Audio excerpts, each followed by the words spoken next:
Hello class, welcome to Abhishek Jha classes. आज हम लोग करने वाले हैं तूफानी रिवीजन कॉन्स्टिट्यूशनल वैल्यू का। आज अगर आप ये पर्टिकुलर वीडियो देख लिए तो आपका 20 मिनट में 20 मार्क्स सिक्योर हो जाएगा। 20 मिनट में 20 मार्क्स सिक्योर हो जाएगा। क्या तुम ये 20 मिनट इन्वेस्ट करने के लिए तैयार हो? कमेंट सेक्शन में जरूर लिख देना हाँ या ना।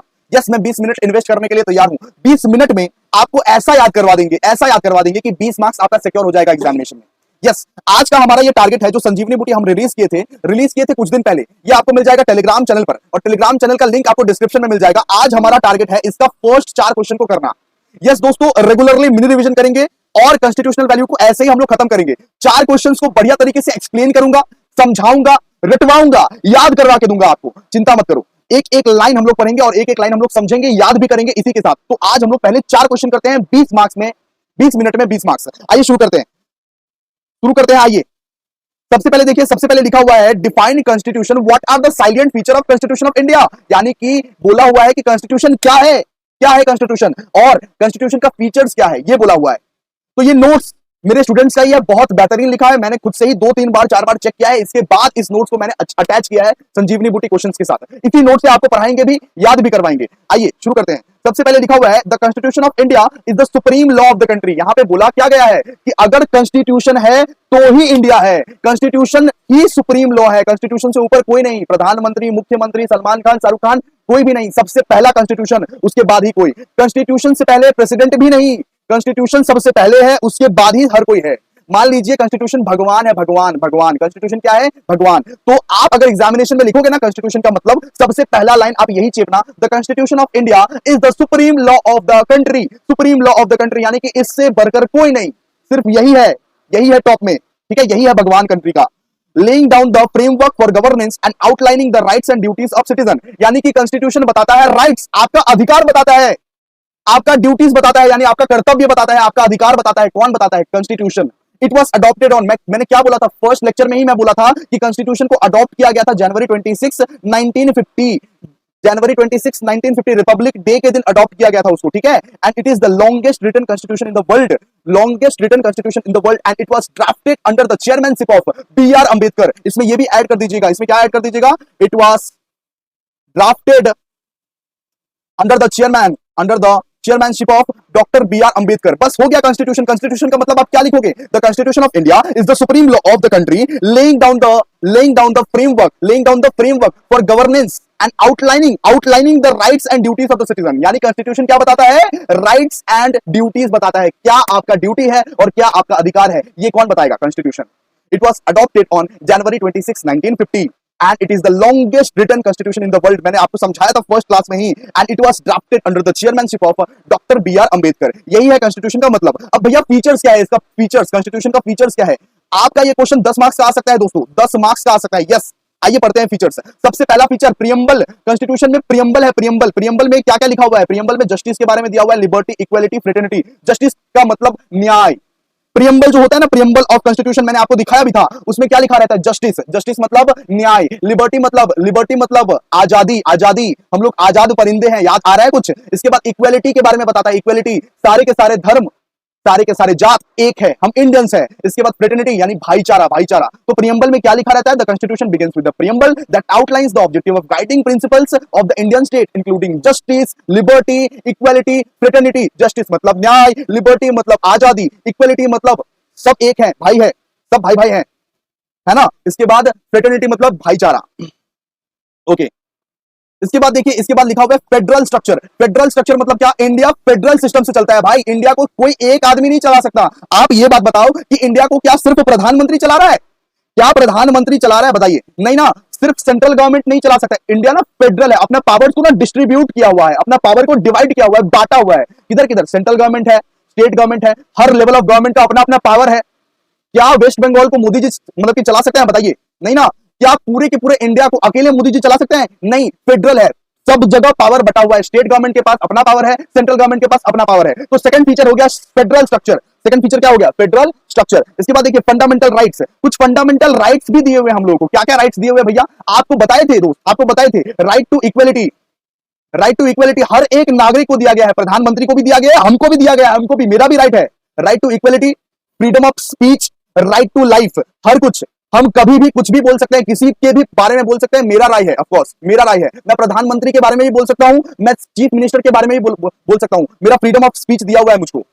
मैं किसी के बारे में भी कोई भी ओपिनियन दे सकता हूं, ये फ्रीडम ऑफ स्पीच है। Okay, so these rights ensure individual liberties and protection against arbitrary actions by the state. तो ये सब राइट्स के कारण हम सेफ हैं, ये सब राइट्स दिया हुआ है। तो ये सब राइट्स प्रधानमंत्री के लिए भी वही एप्लीकेबल है, हमारे लिए भी वही एप्लीकेबल है। सिंपल सा बात है, इसका मतलब है फंडामेंटल राइट्स। आपको जो आर्टिकल्स पढ़ाए हुए थे याद नहीं है? इसके बाद देखिए, मतलब कि directive principles of state policy, fourth feature directive principle of state policy. यहां पे क्या लिखा हुआ है? The constitution includes directive principle which provides guidelines for the government to promote social justice, economic welfare and equality. यानी कि directive principle के तहत गवर्नमेंट को एक गाइडलाइन मिलता है कि सोशल जस्टिस कैसे प्रोवाइड करना है, किसी को न्याय कैसे प्रोवाइड करना है, इकोनॉमिक वेलफेयर कैसे प्रोवाइड करना है, इक्वलिटी कैसे प्रोवाइड करना है। गवर्नमेंट को ये संदेश मिलता है, गवर्नमेंट को ये गाइडलाइन मिलता है, और उसी गाइडलाइन के अकॉर्डिंग गवर्नमेंट काम करेगा। नहीं करेगा भाई लीगली इन्फोर्सेबल, नहीं करेगा लीगली इन्फोर्सेबल। यानी कि सोशल जस्टिस गवर्नमेंट को प्रोवाइड करना ही पड़ेगा, हर एक इंसान को न्याय प्रोवाइड करना ही पड़ेगा। जैसे कि मतलब कि कंगना रनावत का कहानी सुना होगा तुम, एक बार उनको प्रोटेक्शन दिया गया था गवर्नमेंट की तरफ से। ऑफ कोर्स कुछ ऐसे थे कि ऑपोजिशन पार्टी उन पे अटैक कर दिया था। तो ऑफ कोर्स सोशल जस्टिस हो गया, इकोनॉमिक वेलफेयर हो गया, इक्वालिटी हो गया, ये सब हर एक नागरिक को प्रोवाइड करना ही पड़ेगा, गवर्नमेंट के ही हाथ में है ये सब चीज। ठीक है, इसके बाद देखिए, इसके बाद वाला फीचर पार्लियामेंट्री सिस्टम। इंडिया में पार्लियामेंट चलता है, पार्लियामेंट्री सिस्टम चलता है। प्रधानमंत्री को हेड बनाया गया है वहां पे, प्रधानमंत्री को पार्लियामेंट्री मतलब कि सिस्टम को हेड बनाया गया, मतलब कि prime minister is the head of the government and responsible to the parliament. The parliament consist of 2 houses. आपको पता है पार्लियामेंट में कितने हाउसेस हैं? एक लोकसभा है, एक राज्यसभा है। लोकसभा को बोलते हैं house of the people and Rajya Sabha को बोलते हैं काउंसिल ऑफ स्टेट। तो पार्लियामेंट्री सिस्टम कॉन्स्टिट्यूशन के हिसाब से चल रहा है, अपने मन से पार्लियामेंट बना के नहीं खड़ा कर दिया। कॉन्स्टिट्यूशन में लिखा गया है कि पार्लियामेंट्री सिस्टम से चलेगा गवर्नमेंट, तो उसी हिसाब से चल रहा है। सिंपल सा बात है। इसके बाद देखिए, इसके बाद ध्यान दीजिए, सेपरेशन ऑफ पावर। तो यहां पे इंडिया में ना सेपरेशन ऑफ पावर है, पावर ना डिवाइडेड है, लेजिस्लेचर, एग्जीक्यूटिव, जुडिशियरी। मैं ऑलरेडी आप लोगों को बताया था, एक होता है कानून बनाने वाला, एक होता है कानून को एग्जीक्यूट करने वाला, एक होता है जुडिशियरी पावर। ऑफ कोर्स, तो जैसे कि सरकार होता है, पुलिस होता है और कोर्ट होता है, तो लेजिस्लेटिव, एग्जीक्यूटिव और जुडिशियरी में बटा हुआ है पावर्स, और अपना अपना पावर है। अपना अपना पावर कोई कैसे यूज करेगा वो अपना जाने। ठीक है, कोई किसी के पावर में वो मतलब कि दखल अंदाजी नहीं कर सकता। जैसे कि प्रधानमंत्री कोर्ट के जज को नहीं बोल सकता कि हाँ इसको तुम मतलब कि जितवा दो, इसको तुम हरवा दो, ऐसा नहीं बोल सकता। ठीक है, सेपरेशन ऑफ पावर का मतलब पावर डिवाइडेड है, मतलब कि पॉलिटिकल पावर अलग है, एग्जीक्यूट करने का पावर अलग है, जुडिशियरी पावर अलग है। इसके बाद देखिए, इसके बाद यहां पे लिखा हुआ है इंडिपेंडेंट जुडिशियरी। इंडिपेंडेंट जुडिशियरी मतलब जुडिशियरी जो है वो किसी का भी बात नहीं सुनेगा, वो सिर्फ न्याय देखेगा कि कहां क्या न्याय हो रहा है। सिंपल सी बात है। The judiciary is independent to the executive and legislative branches. यानी उनपे कोई भी किसी भी ब्रांचेस का प्रेशर नहीं आएगा, उनको जो सही लगेगा, कोर्ट को जो सही लगेगा वही फैसला देगा। अगर उनको सही लगेगा कि इसको जेल भेजो, इसको जेल जाएगा ही जाएगा, कितना भी बड़ा सोर्स उसका कुछ बिगाड़ नहीं सकता। ठीक है, तो the judiciary is independent to the executive and legislative branches, ensuring importantly and fairness in legal matters. इसके बाद देखिए, इसके बाद लिखा हुआ है अमेंडमेंट प्रोसीड्यूर। अमेंड कर सकते हैं आप, कॉन्स्टिट्यूशन को अमेंड कर सकते हैं, लेकिन कुछ कुछ ऐसे आर्टिकल्स हैं जिसको अमेंड करने के लिए आपको बहुत स्पेशल परमिशन लगेगा, जिसको अमेंड करना बहुत मुश्किल वाला बात हो गया। ठीक है, तो अमेंडमेंट प्रोसीड्यूर मतलब कॉन्स्टिट्यूशन को आप अमेंड कर सकते हो, लेकिन कुछ कुछ ऐसे प्रोविजंस है, कुछ कुछ ऐसे आर्टिकल्स हैं जिसको अमेंड करने में ना बहुत मुश्किलों का सामना करने वाला है। Required special majority in the parliament. ठीक है, आप लोगों को बता दी अमेंड मतलब क्या होता है, चेंज करना। अमेंड मतलब होता है चेंज करना। आप इसका मतलब कॉन्स्टिट्यूशन को चेंज कर सकते हो, लेकिन कॉन्स्टिट्यूशन में कुछ एक ऐसा आर्टिकल है जिसको चेंज करने में ना बहुत मुश्किल आने वाला है, जिसको चेंज करने के लिए आपको स्पेशल परमिशन लेना पड़ेगा, स्पेशल मेजोरिटी चाहिए पार्लियामेंट में, तभी आप चेंज कर सकते हो। ओके, इसके बाद दिया हुआ है सिंगल सिटीजनशिप। सिंगल सिटीजनशिप मतलब कि हर एक सिटीजनशिप का अधिकार है, हर एक सिटीजन का अधिकार है अपने राइट्स और अपने ड्यूटीज को एक्सेस करने का। सिंपल सा बात है। Unlike some federal countries, India has single ownership, single citizenship, which means every citizen is subject to the same set of rights and duties. मतलब हर सिटीजन के पास प्रधानमंत्री हो, चीफ मिनिस्टर हो, चाहे नॉर्मल ह्यूमन बीइंग हो, चाहे तुम हो, मैं हूं, सबके पास एक ही राइट्स दिया हुआ है, सबके पास एक ही राइट्स दिया हुआ है और एक ही ड्यूटीज है सबका। ठीक है, और लास्ट मतलब कि सेक्युलरिज्म। इंडिया में सेक्युलरिज्म चलता है। The constitution promotes secularism ensuring that the state does not have any religion. मतलब कि इंडिया का कोई भी रिलीजन नहीं है, इंडिया में सभी जाति के लोग रह सकते हैं, हिंदू, मुस्लिम, सिख, ईसाई, जैन, हर कोई रह सकता है, हर कोई, किसी के साथ कोई भेदभाव नहीं किया जाएगा। इंडिया सबका है, हम लोग इंडियन कहलाएंगे, हम लोग हिंदू, मुस्लिम, सिख, ईसाई में नहीं बटेंगे। यहाँ पे ये एम करके बनाया गया कॉन्स्टिट्यूशन। कॉन्स्टिट्यूशन ये नहीं बोल सकता कि हम हिंदू हैं, हम मुस्लिम हैं, हम सिख हैं, हम ईसाई हैं, हमको इंडियन बोल के ही ट्रीट करेगा कॉन्स्टिट्यूशन। ठीक है, नेक्स्ट देखिए, नेक्स्ट पढ़ेंगे अभी। आइए अब हम लोग नेक्स्ट क्वेश्चन को पढ़ रहे हैं, what is constitutionalism. And what are the elements of constitutionalism, यानी कि कॉन्स्टिट्यूशनलिज्म क्या होता है और कॉन्स्टिट्यूशनलिज्म के एलिमेंट्स क्या होते हैं। मैं बता दूं दोस्तों कि कॉन्स्टिट्यूशन और कॉन्स्टिट्यूशनलिज्म अलग अलग होता है। सिंपल सा बात समझिए, कॉन्स्टिट्यूशनलिज्म मतलब होता है कि क्या हमारा कंट्री कॉन्स्टिट्यूशंस के रूल्स को फॉलो कर रहा है, क्या हमारा कंट्री कॉन्स्टिट्यूशंस के रूल्स को फॉलो कर रहा है। अगर फॉलो कर रहा है तो हम लोग कॉन्स्टिट्यूशनलिज्म फॉलो कर रहे हैं, सिंपल सा बात है। अगर नहीं फॉलो कर रहे हैं तो हम लोग कॉन्स्टिट्यूशनलिज्म को नहीं मान रहे हैं, सिंपल सा बात है। यहां पे देखिए ध्यान से, constitutionalism means that the country follow it's constitutions rules, यानी कि हम लोग अगर अपने कॉन्स्टिट्यूशन का रूल्स को फॉलो कर रहे हैं तो हम लोग कॉन्स्टिट्यूशनलिज्म माने जाएंगे, सिंपल सा बात है।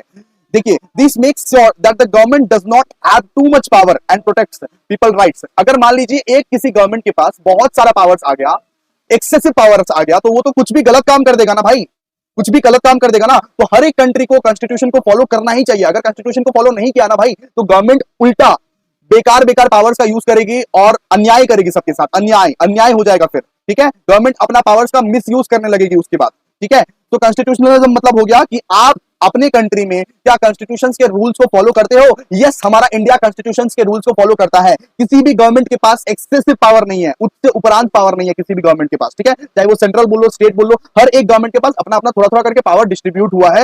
हर किसी के पास अपना अपना मतलब की पावर है, किसी के पास भी ज्यादा पावर नहीं है, सिंपल सा बात है। तो यहाँ पे देखिए, इट्स इंपॉर्टेंट फॉर डेमोक्रेसी, तो डेमोक्रेसी के लिए इंपॉर्टेंट है, फेयरनेस के लिए इंपॉर्टेंट है, और ऑफकोर्स इंडिविजुअल फ्रीडम्स के लिए इंपॉर्टेंट है। इंडिविजुअल फ्रीडम यानी कि मैं अगर फ्रीडम रहना चाहता हूं, मेरे को तो राइट ऑफ फ्रीडम दिया गया ना, मैं भी तो आजाद परिंदा हूं, सिंपल सा बात है। मतलब कि डेमोक्रेसी के लिए भी, फेयरनेस के लिए भी, सिंपल सा।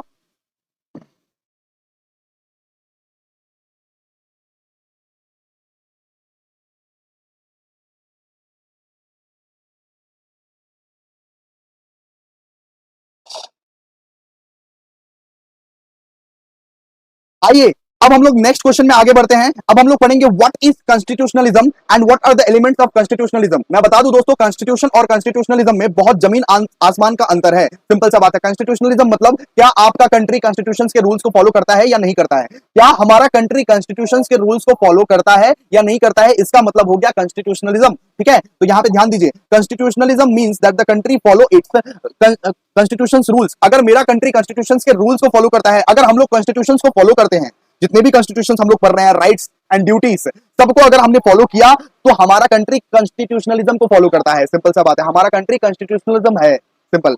This makes sure that the government does not have too much power. अगर आपके कंट्री कॉन्स्टिट्यूशनल के रूल्स को फॉलो करता है, कॉन्स्टिट्यूशन के रूल्स को फॉलो करता है, इसका मतलब गवर्नमेंट के पास एक्सेसिव पावर नहीं है। अगर मान लो गवर्नमेंट के पास एक्सेसिव पावर रहा, बहुत ज्यादा पावर रहा, फिर गवर्नमेंट उसका मिस यूज करना स्टार्ट कर देगी, फिर गवर्नमेंट उसका गलत यूज करेगी, लोगों पे अन्याय करेगी, फिर आपको फिर फ्रीडम नहीं मिलेगा, इंडिविजुअल फ्रीडम फिर नहीं मिलेगा। तो ये जरूरी है कि आपका कंट्री, हमारा कंट्री, सबका कंट्री कॉन्स्टिट्यूशन के रूल्स को फॉलो करे। अगर आप कॉन्स्टिट्यूशन के रूल्स को फॉलो करते हो तो गवर्नमेंट के पास उतना पावर नहीं रहता, एक्सेसिव पावर नहीं रहता, और होना भी नहीं चाहिए। किसी भी गवर्नमेंट के पास एक्सेसिव पावर नहीं होना चाहिए। हमारे कंट्री ऐसा ही है, किसी भी गवर्नमेंट के पास एक्सेसिव पावर नहीं है, जितना पावर होना चाहिए उतना ही पावर है, और डिवाइडेड है पावर्स सब में। स्टेट गवर्नमेंट का अलग पावर है, सेंट्रल गवर्नमेंट का अलग पावर है, ठीक है। एंड प्रोटेक्ट्स पीपल्स राइट, जिससे क्या होगा, पीपल्स के राइट्स को प्रोटेक्शन मिलेगा, जिससे पीपल्स के राइट्स को प्रोटेक्शन मिलेगा। It's important for democracy, fairness and individual freedom. ये डेमोक्रेसी के लिए, फेयरनेस के लिए और इंडिविजुअल फ्रीडम के लिए बहुत ज्यादा इंपॉर्टेंट है। क्या? कॉन्स्टिट्यूशनलिज्म। कॉन्स्टिट्यूशनलिज्म डेमोक्रेसी, फेयरनेस और इंडिविजुअल फ्रीडम के लिए बहुत ही इंपॉर्टेंट है। इसके बाद ध्यान दीजिए, constitutionalism set up how the government works and what it can do. मतलब कि कॉन्स्टिट्यूशनलिज्म हमें यह बताता है कि गवर्नमेंट कैसे काम करती है, गवर्नमेंट को कैसा काम करना चाहिए, और गवर्नमेंट क्या कर सकती है, क्या नहीं कर सकती है। क्या गवर्नमेंट आपको फांसी पे लटा सकती है? नहीं, गवर्नमेंट का ये राइट नहीं है। चाहे कोई भी हो, प्रधानमंत्री हो, चीफ मिनिस्टर हो, राइट नहीं है कि आपको फांसी पर लटका सके। तो गवर्नमेंट क्या काम कर सकती है, गवर्नमेंट क्या काम नहीं कर सकती है, गवर्नमेंट कैसे काम करेगी, सब कुछ बताता है कॉन्स्टिट्यूशनलिज्म, ठीक है। It also makes sure different parts of the government keeps on eye on each other to stop anyone from becoming too powerful। यानी कि हर एक एंगल से देखना है कि कोई ज्यादा पावरफुल ना बन जाए, कोई इतना ज्यादा पावरफुल ना बन जाए कि कॉन्स्टिट्यूशन भी उससे आगे चला जाए। हमेशा कॉन्स्टिट्यूशन को आगे रहना है, कॉन्स्टिट्यूशन से ऊपर किसी को भी नहीं बनना है, पावरफुल नहीं बनना है इस कंट्री में, ठीक है। कोई केजीएफ का रॉकी भाई नहीं है कोई इधर जो पावरफुल बन जाएगा, कुछ भी कर देगा, पार्लियामेंट में जाके एकदम मतलब कि गन शूट कर देगा। वैसा वाला कंट्री नहीं चाहिए अपने को, वरना अपने को खतरा हो जाएगा, अपने को खतरा हो जाएगा, सिंपल सा बात है। Overall constitutionalism helps to keeps the government fair and responsible by giving everyone clear rules to follow. मतलब कि कॉन्स्टिट्यूशनलिज्म ये बताता है कि आपको हमेशा कैसे रूल्स फॉलो करना है, हमेशा क्लियर रूल्स कैसे फॉलो करना है, रिस्पॉन्सिबल बनना है, ठीक है। क्या कॉन्स्टिट्यूशनलिज्म के बारे में आप लोग लिख दोगे? एक मिनट, क्या लिख दोगे आप लोग कॉन्स्टिट्यूशनलिज्म के बारे में? लिख दोगे ना? अब आइए एलिमेंट्स पढ़ते हैं, एलिमेंट्स पढ़ते हैं कॉन्स्टिट्यूशनलिज्म के। अब आइए एलिमेंट्स पढ़ते हैं। सबसे पहला एलिमेंट्स, रूल ऑफ लॉ। हर एक कॉन्स्टिट्यूशन में लॉ होता है और उसी लॉ को फॉलो करना पड़ता है गवर्नमेंट को, हर एक इंसान को, गवर्नमेंट को, हर एक इंसान को। आप अगर ये इंडियन हो, आप अगर इंडियन सिटीजन हो, तो इंडिया के जो रूल्स है, लॉ है, आपको फॉलो करने ही पड़ेंगे। ये इक्वली एप्लीकेबल है to all citizen including government. This means that everyone, including the government, must follow the law. No one is above the law and it applies equally to all citizens. जैसे कि constitution है, वैसे ही law के ऊपर भी कोई नहीं है, लॉ सबसे ज्यादा सुप्रीम है, ठीक है। इसके बाद देखिए, इसके बाद लिमिटेड गवर्नमेंट है, limited government. The government power is limited. Government का जो पावर है ना, वो लिमिटेड है by the constitution. Constitution already जो लिखा गया है उसमें गवर्नमेंट का पावर ऑलरेडी डिस्क्राइब किया हुआ है, उतना ही गवर्नमेंट का पावर है। गवर्नमेंट आपको फांसी पे नहीं चढ़ा सकता, सिंपल सा बात है। गवर्नमेंट आपको कुछ भी नहीं कर सकता अचानक से, उनके पास प्रूफ होना चाहिए, ठीक है। It can not be what ever it wants, instead it must operate with in the boundaries set by the constitution. यानी कि कॉन्स्टिट्यूशन के बाउंड्री में रह के, रूल्स लॉ के बाउंड्री में रह के गवर्नमेंट को काम करना पड़ेगा। गवर्नमेंट कुछ भी करेगा इसका मतलब ये नहीं राजा है इस देश का, ऐसा नहीं, राजा नहीं है अभी। राजा पहले क्या करता था? कुछ भी करता था, वैसा नहीं है, ठीक है। इसके बाद देखो separation of power. Separation of power का मतलब क्या होता है? सेपरेशन ऑफ पावर का मतलब है कि गवर्नमेंट का जो पावर्स है ना, वो डिवाइड किया गया है, वो डिवाइड किया गया है किसमें? Legislative, executive and judicial branches में डिवाइड किया हुआ है। एक गवर्नमेंट के पास सारा का सारा पावर नहीं रहता इंडिया में। इंडिया में डिवाइड किया हुआ है पावर, लेजिस्लेटिव, एग्जीक्यूटिव और जुडिशियल, अलग अलग ब्रांचेस का अलग अलग पावर है, सिंपल सा बात है। एंड इसके बाद दिया हुआ है checks and balances. Each branch of government has some control over the other branch. हर एक ब्रांच का दूसरा ब्रांच में थोड़ा बहुत कंट्रोल रहेगा, सिंपल सा बात है। This ensures that no branch can abuse its power. कोई भी ब्रांच अपना पावर्स को गलत इस्तेमाल नहीं कर सकता, क्योंकि दूसरे ब्रांच उसको चेक करने के लिए हाजिर हैं। कोई भी ब्रांच अपने पावर को गलत इस्तेमाल नहीं कर सकता, बिकॉज दूसरे ब्रांच उसको चेक करने के लिए हाजिर है। सिंपल सा बात है ना। क्या कभी ये डायलॉग सुने हो? हर किसी का अपना अपना बाप रहता है। वैसे ही अगर कोई ब्रांच गलत करेगा तो कोई दूसरा ब्रांच उसको आके पकड़ लेगा, सिंपल सा बात है, ठीक है। आओ इसके बाद देखो, individual rights and freedom. Individual rights and freedom provide करता है। एलिमेंट्स में एलिमेंट्स ऑफ कॉन्स्टिट्यूशनलिज्म पढ़ रहे हैं, और ये एक इंडिविजुअल राइट्स एंड फ्रीडम भी प्रोवाइड कर रहा है। आपके पास ये अधिकार है कि आप अपने घर में बैठो, आप बाहर में घूमो, पार्क में घूमो, किसी के साथ भी घूमो, कुछ भी करो, आपका ये राइट्स है, आपका ये अधिकार है। बस अपना फ्रीडम मत भूलना।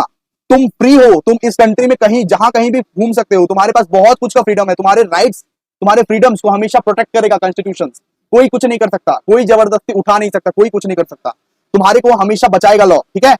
तो the constitution protect the rights and freedom of speech, religion and assembly. This rights can not be easily taken over by the government. ये सब राइट्स को गवर्नमेंट कभी भी छीन नहीं सकता तुमसे। ये राइट्स तुम्हारा, ये अधिकार तुम्हारा है। तुम्हारे पास फ्रीडम ऑफ स्पीच है, तुम कुछ भी बोलो, कोई मैटर नहीं करता। लेकिन देश के विरुद्ध मत बोलना, एक्सेप्शन है, देश के विरुद्ध मत बोलना। तुम कोई भी रिलीजन फॉलो करो, कोई मैटर नहीं करता, करो। हिंदू हो, हिंदू फॉलो करो, मुस्लिम हो, मुस्लिम फॉलो करो, कोई भी रिलीजन को फॉलो करो, कोई तुमको रोकेगा टोकेगा नहीं। इसके बाद देखो, इसके बाद हम लोग पढ़ेंगे constitutional amendments. The constitutions can be change but it's not be easy. यानी कि कॉन्स्टिट्यूशन चेंज हो सकता है, लेकिन ये इजी नहीं है। बार बार तो बोला इजी नहीं है। अमेंड करने के लिए आपको स्पेशल परमिशन चाहिए, अमेंड करने के लिए आपको स्पेशल परमिशन चाहिए, स्पेशल प्रोविजन चाहिए, बहुत ज्यादा प्रोसीड्योर फॉलो करना पड़ता है, ठीक है। अमेंड मतलब कि चेंज करने के लिए। आप कॉन्स्टिट्यूशन को चेंज कर सकते हो। क्या आर्टिकल 370 हटा कि नहीं हटा? बताइए, हटा ना। तो ऐसे ही आप कॉन्स्टिट्यूशन को चेंज कर सकते हो, लेकिन इसके लिए आपको बहुत सारे प्रोसीड्योर्स को फॉलो करने पड़ेंगे, उसके बाद ही होगा, और बहुत सारे परमिशंस को लेने पड़ेंगे। इसके बाद देखिए जुडिशियल रिव्यू। जुडिशियल रिव्यू मतलब the courts have the power to review laws and government. Courts के पास पावर है कि लॉ को भी रिव्यू करे, गवर्नमेंट को भी रिव्यू करे। अगर कोई गवर्नमेंट गलत काम कर रहा है तो उसको भी कोर्ट रिव्यू करेगा, सिंपल सा बात है। और उसको भी सजा सुना सकता है, गवर्नमेंट को भी सजा कोर्ट सुना सकता है। हम लोग को सजा सुनाएगा, गवर्नमेंट को सजा नहीं सुनाएगा क्या? गवर्नमेंट इंसान नहीं है क्या? बिल्कुल, सबके लिए लॉ बराबर है। इसके बाद देखिए यहां पे लिखा है प्रॉपर सॉवर्जिनिटी, आजादी मिल रही है आपको, ठीक है। The ultimate authority lies with the people, they have the power to elect their representatives. आपके पास पावर रहता है। आप जब वोट देने जाते हो मोदी जी को, 18 साल के हो गए तो वोट देने जाओगे, आप जब वोट देने जाते हो तो आपके पास ऑप्शन रहता है कि मोदी को वोट करे या दीदी को वोट करे या सीपीएम को वोट करे। आप किसको वोट करके मतलब ये इंडिया का पीपल ही तो डिसाइड करती है। आप ही तो डिसाइड कर रहे हो, आप ही तो इलेक्ट कर रहे हो। सब हाथ आपका ही है, सारा का सारा हाथ आपका ही है, गवर्नमेंट का हाथ आपका ही है। सिंपल सा बात है। आज जो गवर्नमेंट बैठा हुआ है ना, आपकी वजह से बैठा हुआ है, आपके मम्मी पापा की वजह से बैठा हुआ है, हमारी वजह से बैठा हुआ है। हम लोग ही इलेक्ट करके दिए हैं सबसे, ठीक है। ये दूसरा किसी का रिस्पॉन्सिबिलिटी नहीं है, पीपल लोग ही इलेक्ट करता है और पीपल लोग का ही रिस्पॉन्सिबिलिटी रहता है। सारा का सारा हाथ पीपल लोग का ही है। तो आज हम लोग कॉन्स्टिट्यूशनल वैल्यू का ये कवर कर लिए, क्वेश्चन नंबर 2 तक कवर कर लिए, और भी लेक्चर्स में सारे के सारे आएंगे ऑफ कोर्स। अभी बहुत सारा मिनी रिवीजन बाकी है, 15 क्वेश्चन है, 15 क्वेश्चन हम लोग मिनी रिवीजन में कंप्लीट करेंगे। बस लाइक कर देना भाई, लाइक कर देना, बहुत मेहनत कर रहा हूं। लाइक, सब्सक्राइब और शेयर कर देना। थैंक यू गाइस, मिलते हैं नेक्स्ट वीडियो में, तब तक के लिए बाय।